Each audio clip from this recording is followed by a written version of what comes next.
असफलता एक चुनौती है, स्वीकार करो, क्या कमी रह गई देखो और सुधार करो। जब तक न सफल हो नींद चैन को त्यागो तुम, संघर्षों का मैदान छोड़ मत भागो तुम। कुछ किए बिना ही जय जयकार नहीं होती, तो कोशिश करने वालों की कभी हार नहीं होती। तो विद्यार्थियों, अपने इस क्रमधारय समास में भी तत्पुरुष की तरह क्या होगा, पहला पद गौण और द्वितीय पद प्रधान होगा। और किस तरह से पद प्रधान होगा और किस तरह से हम उसको पहचानेंगे कि क्रमधारय समास ही है, इसका हम पूरा से विस्तार विश्लेषण इस कक्षा में देखने वाले हैं। तो चलिए शुरू करता हूं क्रमधारय समास की यह कक्षा। बिल्कुल आप धैर्य से देखेंगे। क्रमधारय समास मैंने शीर्षक लिखा है और इसकी परिभाषा में लिखूं तो देखिए कि जिस समस्त पद आप जानते हैं सामासिक शब्द, जिस समस्त पद में प्रथम पद गौण का मतलब अप्रधान, जैसा कि आप पहले सुन चुके हैं। प्रथम पद गौण और द्वितीय पद प्रधान, प्रथम पद गौण द्वितीय पद प्रधान हो। एक लक्षण हो गया, मैं एक एक पंक्ति में लिख देता हूं कि जिस समस्त पद में पहला पद गौण हो, अप्रधान हो और द्वितीय पद प्रधान हो, तथा अब दूसरा बिंदु लिखता हूं मैं, इसी के तहत दूसरा लक्षण लिखता हूं, तथा विशेषण विशेष्य। इसमें और क्या होता है विद्यार्थियों, इसमें होता है विशेषण विशेष्य या उपमेय उपमान।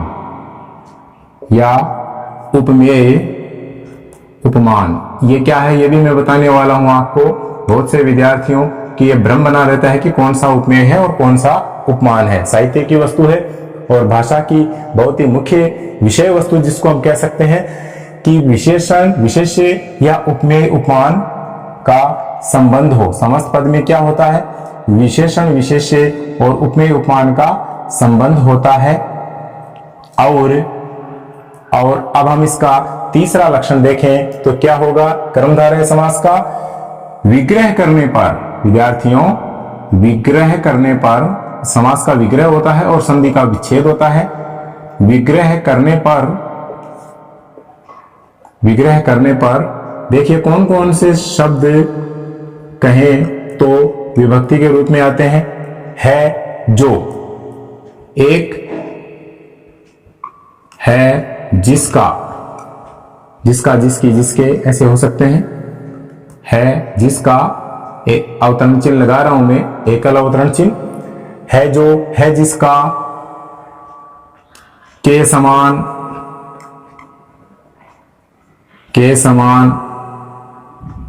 के जैसा, रूपी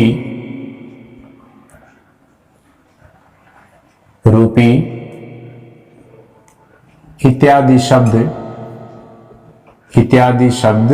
विभक्ति के रूप में प्रयुक्त होते हैं। विग्रह करने पर इनमें से कोई सा शब्द या कोई से शब्द विभक्ति के रूप में आ जाते हैं तो वहां अपना क्रमधारय समास होता है। इत्यादि शब्द विभक्ति के रूप में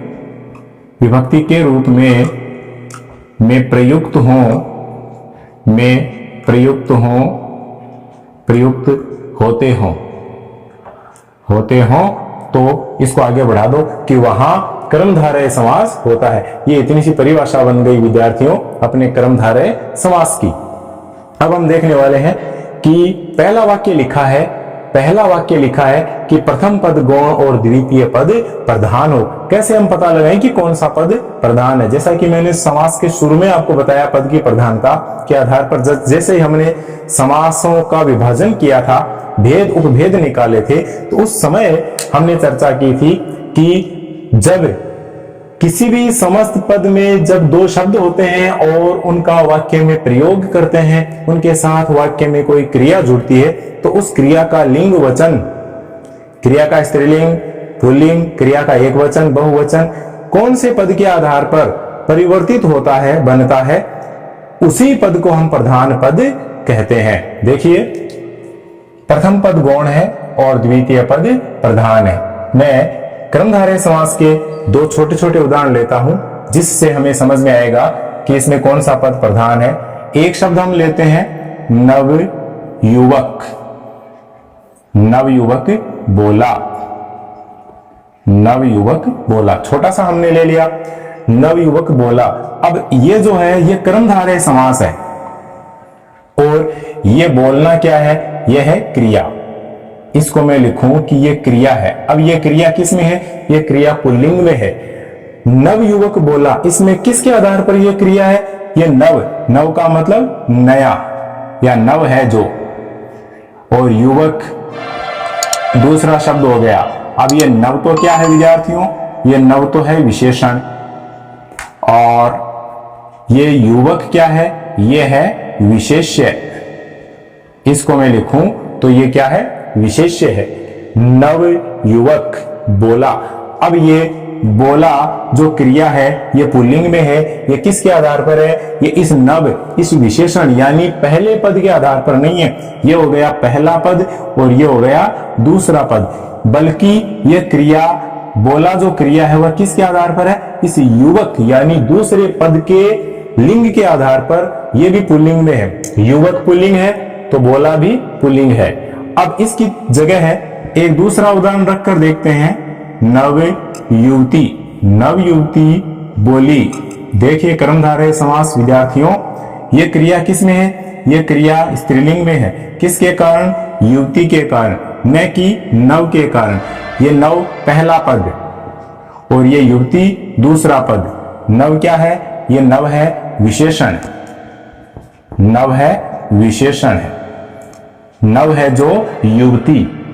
ये कर्मधारय समास का उदाहरण है, इसको हम आगे आगे पढ़ने वाले हैं। पहले आप इसको एकदम से समझ लीजिए कि पहला पद गौण और द्वितीय पद प्रधान किस आधार पर हम निकालें।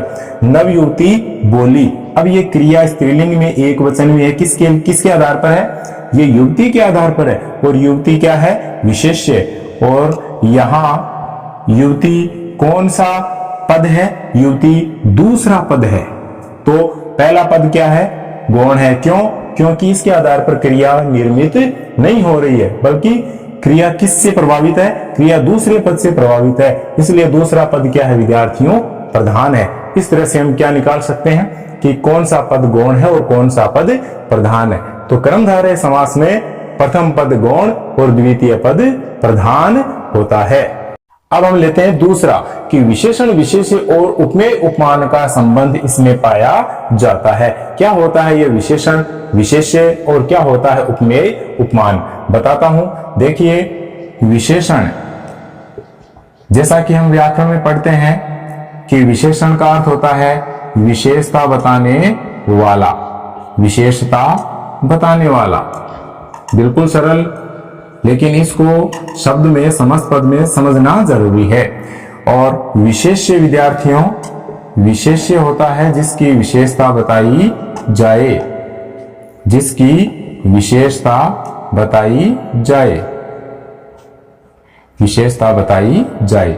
वह क्या हो गया, वह हो गया इसमें विशेष्य। एक जोड़ा हुआ, यह संबंध होता है। दूसरा क्या है, विशेषण विशेष्य के बाद में उपमेय उपमान। उपमेय किसे कहते हैं, बहुत ही अच्छा शब्द है। और ये बता दूं कि ये विशेषण विशेष्य एक दूसरे के विलोम है, उपमेय उपमान एक दूसरे के विलोम है। विशेषण विशेष्य विपरीतार्थक है और उपमान का उपमेय विपरीतार्थक होता है। इनकी क्या परिभाषा बन सकती है, उपमेय किसे कहते हैं, उपमेय कहते हैं जिसको उपमा दी जाए, जिसको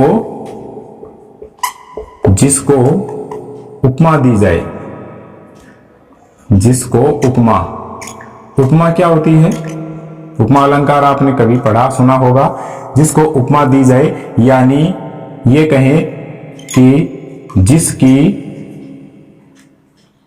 समानता, जिसकी समानता या तुलना, समानता या तुलना की जाए। बहुत ही स्पष्ट ढंग से मैं आपको परिभाषा दे रहा हूं, इसके अलावा आपको कुछ नहीं मिलेगा। जिसको उपमा दी जाए उसे उपमान उपमेय कहते हैं, और जिसकी समानता या तुलना की जाए उसे उपमेय कहते हैं। दोनों अर्थों में किसी भी ढंग से आप इसको आसानी से समझ सकते हैं। और उपमान क्या होता है, जिसकी उपमा दी जाए, जिसकी उपमा दी जाए, यानी जिससे समानता, जिससे समानता या जिससे तुलना की जाए। ये हुआ, देखिए बिल्कुल कि उपमेय जिसको उपमा दी जाए यानी जिसकी समानता या तुलना की जाए, और उपमान का मतलब जिसकी उपमा दी जाए या जिससे समानता या तुलना की जाए उसे उपमान कहते हैं। दोनों को मैं समझाता हूं। इसके लिए एक शब्द लेते हैं विद्यार्थियों, नील कमल। ये हमने लिया नील कमल, एक शब्द लिया हमने बहुत सरल सा। अब इसमें दो पद हैं, नील और कमल। नीला है जो कमल, कमल की विशेषता बता रहा है कौन सा शब्द, नील। नील यानी नीला, कि कमल कैसा है, नीला है। बिल्कुल, एक हो गया विशेषण, दूसरा हो गया विशेष्य। विशेषता बताने वाला कौन सा शब्द है, नीला। तो नीला है, इसको हमने निकाल लिया नीला। और ये क्या है विद्यार्थियों, कमल। ये हो गया अपना पहला पद और ये हो गया अपना दूसरा पद। अब नील, नील तो क्या हो, नीला तो क्या हो गया, ये हो गया विशेषता बताने के कारण विशेषण, और कमल क्या हो गया, विशेष्य। कमल विशेष्य क्यों हो गया, क्योंकि नीला क्या है, नीला कमल है। विशेषता किसकी बताई जा रही है, विशेषण किसके लगा हुआ है, कमल के लगा हुआ है, दूसरे पद के लगा हुआ है, दूसरा पद प्रधान है, तो कर्मधारय समास है। तो ये जिसकी विशेषता बताई जा रही है तो ये क्या हो गया, विशेष्य हो गया। बिल्कुल परिभाषा सार्थक हो रही है कि जिसकी विशेषता बताई जाए वह क्या होता है, वह विशेष्य होता है। तो इस प्रकार से विशेषण विशेष्य को हम इस एक उदाहरण से समझ सकते हैं। ऐसे ही हम ले तो अपना आया उपमेय उपमान। उपमेय उपमान में हम लेते हैं चंद्र वदन, चंद्र वदन। अब देखिए चंद्र और वदन दो शब्द हैं विद्यार्थियों। वदन का अर्थ होता है मुख, वदन का अर्थ होता है मुख। जैसा कि मैं उसमें भी बता चुका हूं, अपने जो पहले हमने वीडियो बनाए हैं शब्द युग्म वाले, तो उसमें मैंने बताया था कि बदन और वदन, और ये कई परीक्षाओं में पूछा भी जा चुका है कि बदन और वदन में क्या अंतर होता है। देखिए वदन और बदन दो शब्द हैं। वदन यानी होता है विद्यार्थियों मुख, और बदन का अर्थ होता है शरीर। बदन यानी हो गया शरीर। इस प्रकार से ये शब्द युग्म भी है। तो चंद्रमा के समान है जो वदन, चंद्रमा जैसा है जो वदन यानी मुख। मुख को किसकी उपमा दे दी गई, मुख को विद्यार्थियों चंद्रमा की उपमा दे दी गई, यानी मुख की तुलना किससे की जा रही है, चंद्रमा से। चंद्रमा के समान इसको बताया जा रहा है। तो चंद्र तो क्या हो गया, उपमान। किससे तुलना की जा रही है, चंद्रमा से। तो चंद्रमा क्या हो गया, उपमान। और वदन किसकी तुलना की जा रही है, किसकी तुलना की जा रही है, वदन की तुलना की जा रही है, मुख की तुलना की जा रही है। तो ये वदन हो गया अपना उपमेय। ये देखिए यहां पर अंतर स्पष्ट हो गया कि ये उपमान है और ये उपमेय है। जिसको उपमा दी जाए, किसको उपमा दी जा रही है, मुख को। जिसकी उपमा दी जाए, किसकी उपमा दी जा रही है, चंद्रमा की। तो चंद्रमा क्या हो गया, उपमान, और मुख क्या हो गया, वदन क्या हो गया, उपमेय। तो इस प्रकार से क्या होता है, उपमेय उपमान का संबंध अपने इस कर्मधारय समास के तहत पाया जाता है, देखा जाता है। ये इसकी परिभाषा का दूसरा बिंदु सार्थक होता है, समझ में आता है। अब लेते हैं हम इस तरह के उदाहरण की विग्रह करने पर, ये इसका तीसरा लक्षण है, विग्रह करने पर है जो, है जिसका, के समान, के जैसा, रूपी इत्यादि शब्द विभक्ति के रूप में प्रयुक्त होते हैं, तो वहां कर्मधारय समास होता है। ध्यान पूर्वक सुनिएगा। इन विभक्तियों को हम इन उदाहरणों से समझते हैं। इनका विग्रह करने पर ये विभक्तियां आती है जो कर्मधारय समास को दर्शाती है। जैसे सद्बुद्धि, एक उदाहरण लिखा मैंने यहाँ पर, सद्बुद्धि। तो है जो, ये जो विभक्ति है इसका विग्रह करने पर आएगी कि सत है जो बुद्धि। ये इस तरह से विग्रह होता है, तो वहां विद्यार्थियों कर्मधारय समास होता है, सत है जो बुद्धि। अब देखिए है जो का प्रयोग हो गया, ये विशेषण और ये विशेष्य दोनों का योग करने पर जो समस्त पद बनता है वह कर्मधारय समास कहलाता है। ऐसे हम देखें है जिसका, तो देखो बहुमूल्य, बहुत है, बहुत है, बहु यानी बहुत, बहुत है जिसका मूल्य, बहुत है जिसका मूल्य। ये देखिए विशेषण विशेष्य का योग हुआ, विशेषता बता रहा है मूल्य की। ये बहु शब्द, और बताऊं कि बहु शब्द में हु छोटा है, इधर हम रख देते हैं इसको बहु, और एक ये भी आ गया बहु, ये भी शब्द युग्म वाले वीडियोस में मैंने लिखा है। बहु का अर्थ होता है बहुत, और इस बहु का अर्थ होता है विद्यार्थियों वधु। जिसमें बड़ा है उ वह वधु और छोटा है वह बहुत। तो मात्रा से, शब्द की रचना से शब्द का अर्थ बनता है, बदलता है। सिंधु हृदय, देखिए के समान, सिंधु के समान हृदय, सिंधु के समान हृदय, सिंधु के समान हृदय। तो यहां पर भी क्या हो गया, उपमा, उपमेय उपमान का योग हो गया। सिंधु का क्या हो गया, सिंधु यहां पर क्या हो गया, उपमान हो गया, और हृदय क्या हो गया, उपमेय हो गया। हृदय को किसकी उपमा दी गई है, सिंधु की, सिंधु के समान बताया गया है, तो सिंधु के समान हृदय हो गया। विशेषण विशेष्य, विभक्तियां आ रही है जो, है जिसका, के समान। अब है तुषार धवल, तुषार का अर्थ होता है बर्फ, और तुष को भी कहते हैं, वह भी बिल्कुल श्वेत होता है। तो तुषार धवल, तुषार जैसा धवल, तुषार के जैसा धवल।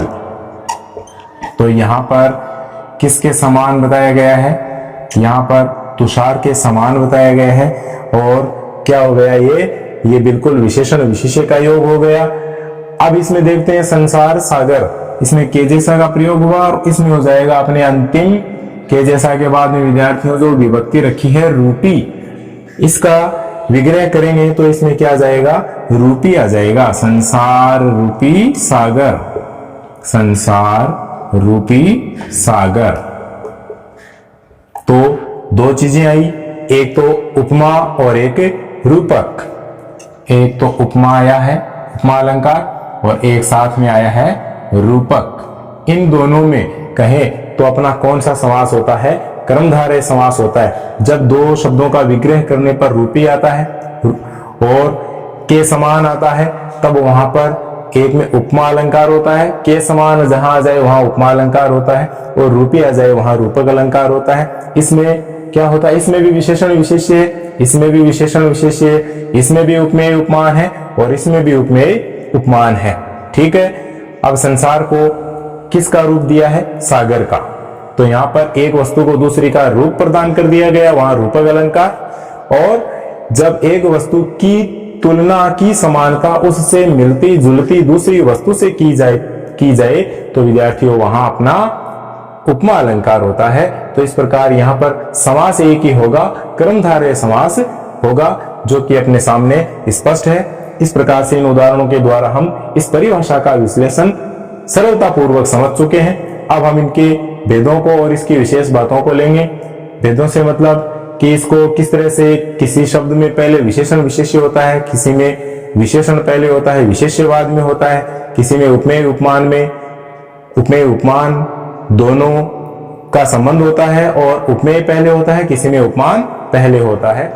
तो ये वो परिस्थितियां हैं जिनके आधार पर कर्मधारय समास का निर्माण होता है। देखिए कर्मधारय समास में प्रथम पद गौण, द्वितीय पद प्रधान हमने पढ़ा, लेकिन ये ध्यान रखने की बात है कि विशेषण विशेष्य कि पहला पद विशेषण हो दूसरा पद विशेष्य हो, तो कोई जरूरी नहीं कि यही हो। इससे हटकर के पहला पद विशेष्य और दूसरा पद विशेषण भी इसमें हो सकता है। ये उदाहरण मैंने यहाँ पर लिखे हैं, इनका हम विश्लेषण करते हैं, विग्रह करते हैं। देखिए श्वेत पुष्प, ये विशेषण विशेष्य के योग वाले उदाहरण है। इनमें पहला पद हमें क्या मिलेगा, विशेषण, और दूसरा पद हमें मिलेगा विशेष्य। जैसा कि हमने परिभाषा में पढ़ा, श्वेत है जो पुष्प, इसका विग्रह हो जाएगा विद्यार्थियों श्वेत है जो पुष्प। देखिए विशेषता बता दी पुष्प की कि पुष्प कैसा है, श्वेत है, सफेद है, विशेषण और विशेष्य।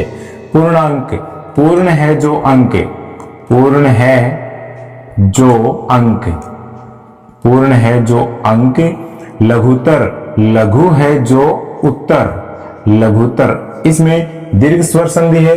देखिए कैसे है, लघु में घु छोटा होता है लेकिन उत्तर जोड़ देते हैं तो ऊ के साथ में ऊ मिलता है, तो हमने दीर्घ स्वर संधि में पढ़ा है कि दीर्घ स्वर होगा तो बनेगा अपना लघुत्तर। लघु है जो उत्तर, तो यहां पर मात्रा छोटी, लघु यानी छोटा, लघु है जो उत्तर। किस प्रकार से इसका विश्लेषण होता जाएगा, कहीं कोई समस्या नहीं। लाल मिर्च, हरी मिर्च, काली मिर्च, इन सब में क्या होता है ना, इन सब में क्या होता है विद्यार्थियों, कर्मधारय समास होता है, क्योंकि पहले क्या है विशेषण और दूसरा क्या है विशेष्य। लाल है जो मिर्च, लाल है जो मिर्च, ऐसे देखते जाइए। वीर पुरुष, वीर है जो पुरुष, वीर है जो पुरुष। और अगले में देखें व्यंग्यार्थ, व्यंग्य है जिस अर्थ में, या फिर व्यंग्य पूर्ण है जो अर्थ, व्यंग्य पूर्ण है जो अर्थ। विशेषता हो गई कि अर्थ कैसा है, व्यंग्य पूर्ण है, पहले विशेषण और तत्पश्चात विशेष्य का इसमें संबंध दिखाई दे रहा है। खुशबू, खुशनुमा है जो बू, बू यानी गंध, जो खुश करने वाली है, तो खुश करने वाली है जो बू, बू का अर्थ होता है गंध। तो विशेषता हो गई और साथ में विशेष्य हो गया। महात्मा, महान है जो आत्मा, महान है जो आत्मा। तो यहां पर क्या हो गया, विशेषण विशेष्य का योग। पूर्वाहन, पूर्व वाला, इसमें विग्रह हो जाएगा कि पूर्व वाला है जो अहन, अहन यानी दिन, दिन का पूर्व का भाग क्या, पूर्वाहन। अब देखिए इसमें विशेष्य विशेषण, विशेष्य विशेषण ये भी कर्मधारय समास के वे उदाहरण हैं, लेकिन बात अलग ये है कि इनमें विशेष्य पहले आ रहा है और विशेषण बाद में आ रहा है। तो मुनि श्रेष्ठ, श्रेष्ठ है जो मुनि, विग्रह ऐसे होगा इसका, श्रेष्ठ है जो मुनि। विद्यार्थियों पुरुषोत्तम, तो विशेषण बाद में लगा हुआ है। उत्तम, तो उत्तम है जो पुरुष, विग्रह यूं होगा, उत्तम है जो पुरुष, उत्तम है जो पुरुष। लेकिन इसमें एक विशेष बात यह भी है कि पुरुषोत्तम, उत्तम है जो पुरुष वह है, अर्थात राम। तो यदि ऐसा चला जाए, तीसरे अर्थ तक चला जाए, तो वहां पर क्या हो जाएगा, वहां पर बहुव्रीहि समास हो जाता है। मुनिवर, वर है जो मुनि, वर का अर्थ होता है विद्यार्थियों श्रेष्ठ, वर है जो मुनि यानी श्रेष्ठ है जो मुनि। नराधम, नर जोड़ अधम, दीर्घ स्वर संधि, अधम है जो नर, अधम या विशेषण हो गया, अधम यानी नीच, अधम है जो नर। ऐसे विद्यार्थियों इसका विग्रह होता जाएगा। प्राण प्रिय, प्रिय है जो प्राणों को, प्रिय है विशेषण हो गया जो प्राणों को।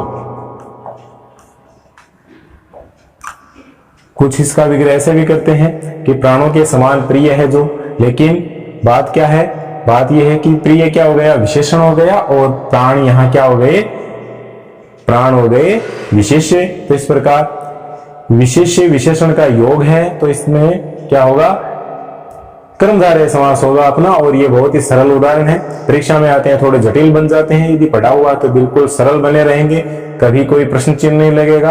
और जो निरंतर प्रयास करता रहता है सफलता उसके कदम चूमती है, इसमें कोई संदेह नहीं। अब इससे अगले उदाहरण हम पढ़ते हैं, इसके विशेषण विशेषण के कौन से उदाहरण हैं और उपमेय उपमान उपमान उपमेय के कौन से उदाहरण हैं, वो भी मैं यहाँ बोर्ड पे लिखता हूँ और उनका विग्रह करते हैं, ताकि अपने कर्मधारय समास के काफी उदाहरण हमारे पास हो और उनका विग्रह भी सरल ढंग से हम कर सकें। देखिए किस तरह से विशेषण विशेषण यानी दोनों ही पद क्या है, विशेषण है, फिर भी ये क्या है, कर्मधारय समास के ही तहत आते हैं। जैसा कि हमने अव्ययभाव समास में पढ़ा था कि जब शब्द की पुनरुक्ति होती है, समान समान शब्द आते हैं, घर घर पल पल, तो वहां भी क्या था, अव्ययभाव समास था। ठीक वैसा ही प्रभाव यहाँ भी कर्मधारय समास में दिखाई दे रहा है कि दोनों पद विशेषण है और कर्मधारय समास है। विग्रह करेंगे तो लाल सुर्ख, लाल और सुर्ख, सुर्ख का अर्थ होता है गहरा लाल और लाल यानी लाल। तो इस प्रकार दोनों शब्द क्या है, विशेषता बताने वाले हैं, विशेषण है, गुणवाचक विशेषण है, लेकिन कर्मधारय समास है। तो विग्रह इसका सीधा सा हो जाएगा, जो लाल है, जो सुर्ख है, जो लाल है, जो सुर्ख है, जो सुर्ख है, ऐसे इसका विग्रह होता जाएगा सबका। देवर्षि, जो देव है, जो ऋषि हैं, जो देव हैं, जो ऋषि हैं, जो ऋषि हैं। और ऐसे ही मोटा ताजा, मोटा ताजा व्यक्ति आया, मतलब मोटा और ताजा नहीं करेंगे इसको, बल्कि क्या करेंगे, जो मोटा है, जो ताजा है। ये विश्लेषण होगा कर्मधारय समास के अनुसार, जो मोटा है, जो ताजा है, जो ताजा है। ये कर्मधारय समास अपना बिल्कुल आसान होता जा रहा है। भूखा प्यासा, भूखा प्यासा को आया, मतलब जो भूखा है, जो प्यासा है, विशेषण हो गया, जो भूखा है, क्योंकि दोनों पद विशेषण है, जो प्यासा है, जो भूखा है, जो प्यासा है, ऐसे इसका विग्रह हो गया। और धनी मानी, धनी मानी व्यक्ति मिला, तो जो धनी है, जो मानी है, जिसको मान अभिमान भी है धन होने के साथ साथ, तो विग्रह हो जाएगा इसका विद्यार्थियों, जो धनी है, जो धनी है, जो मानी है, जो मानी है। इस तरह से विग्रह होगा, क्योंकि ये दोनों पद विशेषण है। तो विशेषण विशेषण का योग इस कर्मधारय समास का लक्षण है। तो हमने पढ़ा विशेष्य, विशेषण के साथ विशेष्य, और विशेष्य के साथ विशेषण, और विशेषण के साथ विशेषण। अब हम पढ़ेंगे उपमेय के साथ उपमान और उपमान के साथ उपमेय, यानी उपमेय पहले भी हो सकता है और उपमेय बाद में भी हो सकता है। दोनों परिस्थितियों वाले उदाहरण मैं यहाँ लिखता हूं और उनका विग्रह हम करते हैं। तो चलिए अब पढ़ लेते हैं उपमेय उपमान और उपमान उपमेय के उदाहरण। ये मैंने शीर्षक लगा दिए छोटे छोटे दो, कि उपमेय उपमान का संयोग। इन उदाहरणों में चरण कमल, इसमें देखिए पहले उपमेय है और बाद में उपमान है, लेकिन इनका विग्रह करेंगे तो बीच में आ जाएगा रूपी, जैसा कि पहले पढ़ा चरण कमल, तो विग्रह हो जाएगा विद्यार्थियों चरण रूपी कमल, चरण रूपी कमल। और दहेज दानव, विग्रह हो जाएगा दहेज रूपी दानव, दहेज रूपी दानव। और क्रोधाग्नि, इसका भी ऐसे विग्रह होगा क्रोध रूपी अग्नि, क्रोध रूपी अग्नि। तो देखिए यहां पर पहले उपमेय है और फिर उपमान है। चरणों को किसकी उपमा दी जा रही है, किसका रूप दिया जा रहा है, कमल का। दहेज को किसका रूप दिया जा रहा है, दानव का। क्रोध को किसका रूप दिया जा रहा है, अग्नि का। तो ये बाद वाले जो पद हैं वे उपमान है और जो प्रथम पद हैं वे क्या है, उपमेय है। तो इस प्रकार पहले उपमेय और फिर उपमान। लेकिन सामने जो उदाहरण है, इन उदाहरणों में विद्यार्थियों क्या है, पहले उपमान और फिर उपमेय। देखिए कैसे, पाषाण हृदय, पाषाण